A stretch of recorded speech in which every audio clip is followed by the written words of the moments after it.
وفی لفظ لمسلم سمعت خلیلی، اور مسلم کے الفاظ ہیں، ابو ہریرہ فرماتے ہیں میں نے سنا اپنے خلیل کو، اپنے خلیل کو. ابو ہریرہ خلیل کس کو کہہ رہے ہیں؟ محمد الرسول اللہ صلی اللہ علیہ وسلم کو. یہ اظہار محبت ہے، اظہار محبت.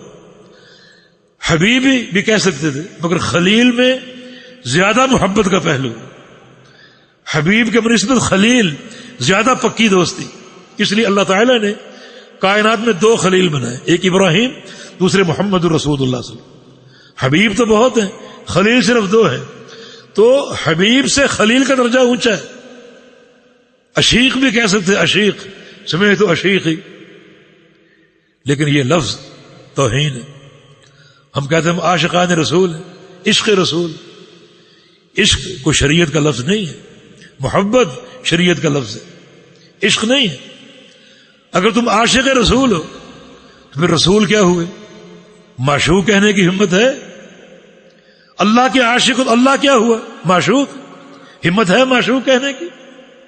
کبھی کسی نے معشوق نہیں کہا. حبیب کہا ہے، محبوب کہا ہے، کوئی معشوق کہا ہو. اس لیے کہ یہ لفظ کوئی طہارت پر قائم نہیں ہے، اس کے معنی میں کوئی بہتری نہیں. وہ لفظ کیوں نہیں استعمال کرتے جو قرآن نے سینکڑوں بار استعمال کیا اور وہ محبت کا لفظ ہے؟ وہ لفظ کیوں استعمال کرتے ہو جو نہ قرآن میں نہ حدیث میں؟